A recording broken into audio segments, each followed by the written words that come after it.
श्री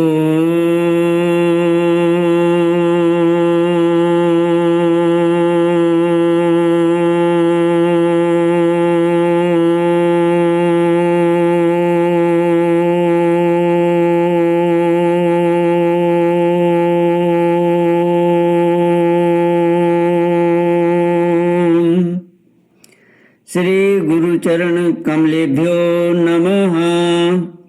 श्री गणेशाय नमः। श्री सरस्वत्यै नमः। श्री विष्णवे नमः। श्री कृष्ण गोविंद हरि मुरारी। हे नाथ नारायण वासुदेव। श्री कृष्ण गोविंद हरि मुरारे। हे नाथ नारायण वासुदेव। हे नाथ नारायण वासुदेव। हे नाथ नारायण वासुदेव। हे नाथ नारायण वासुदेव। श्री कृष्ण गोविंद हरे मुरारे। हे नाथ नारायण वासुदेव। ओम नमो भगवते वासुदेवाय।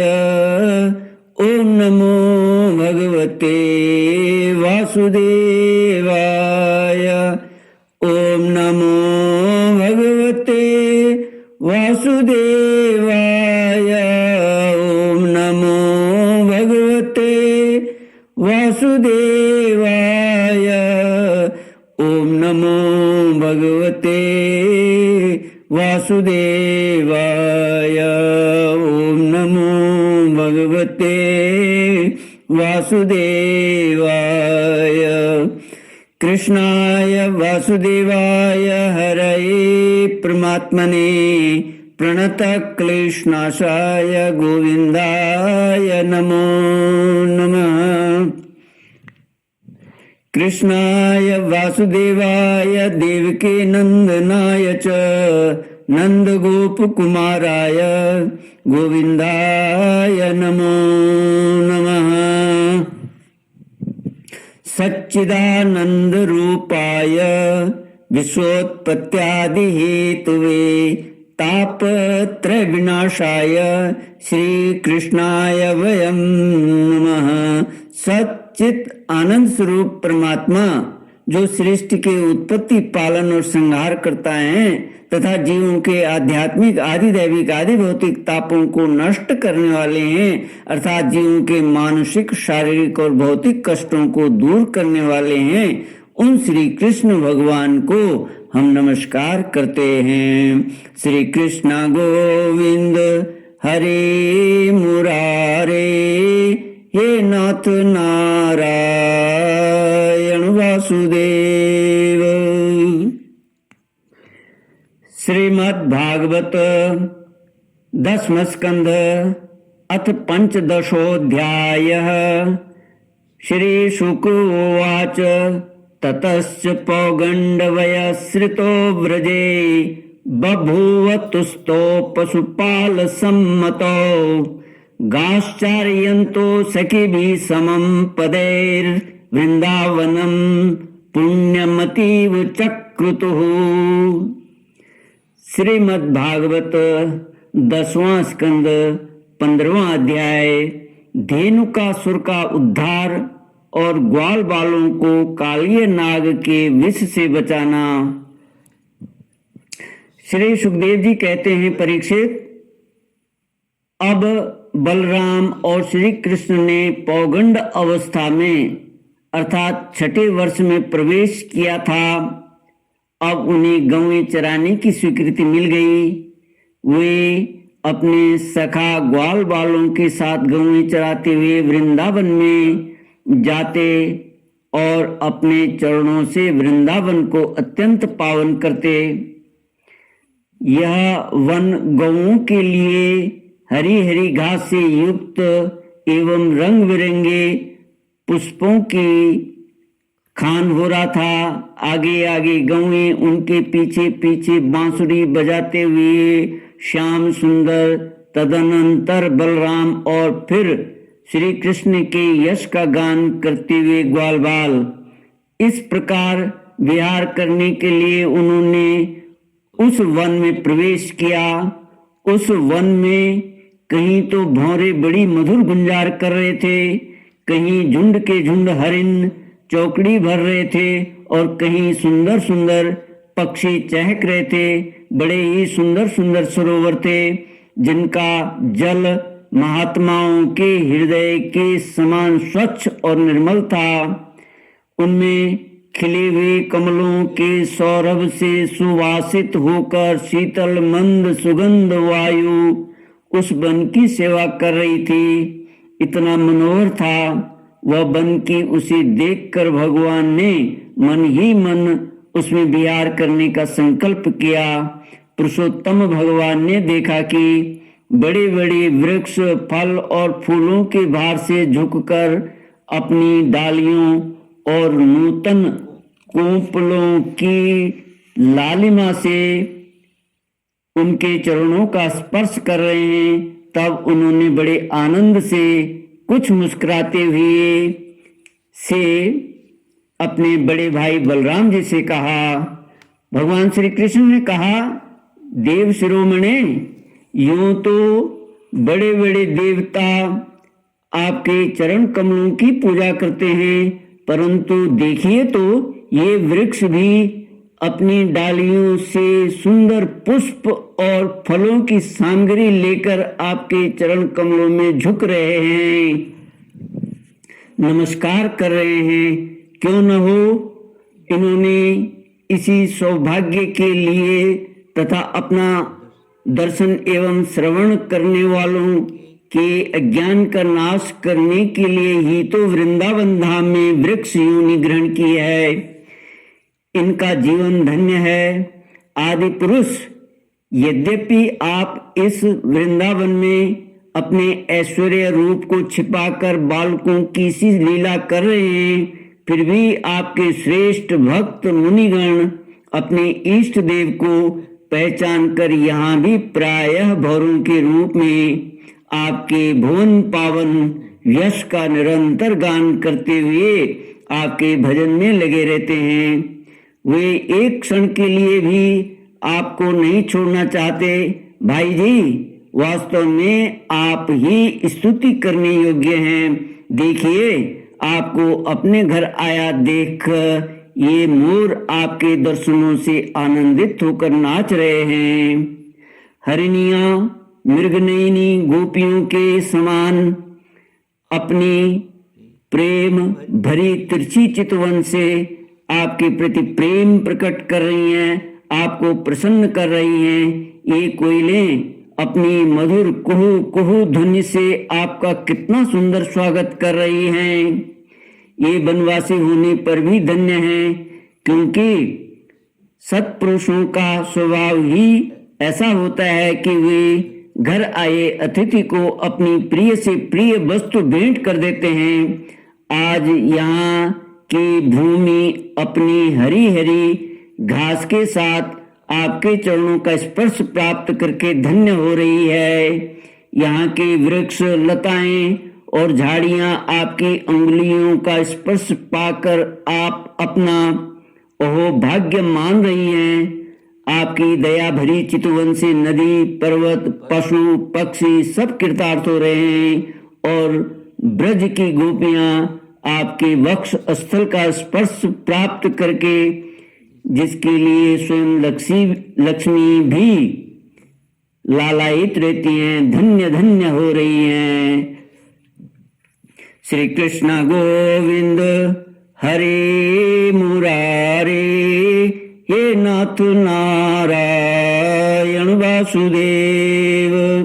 श्री सुखदेव जी कहते हैं, परीक्षित, इस प्रकार परम सुंदर वृंदावन को देखकर भगवान श्री कृष्ण बहुत ही आनंदित हुए। वे अपने सखा ग्वाल वालों के साथ गोवर्धन की तराई में यमुना तट पर गौओं को चराते हुए अनेकों प्रकार की लीलाएं करने लगे। एक ओर ग्वाल बाल भगवान श्री कृष्ण के चरित्रों की मधुर तान छेड़े रहते हैं, तो दूसरी ओर बलराम जी के साथ वनमाला पहने हुए श्री कृष्ण मत वाले भौरों की सुरीली गुनगुनाहट में अपना स्वर मिलाकर मधुर संगीत अलापने लगते हैं।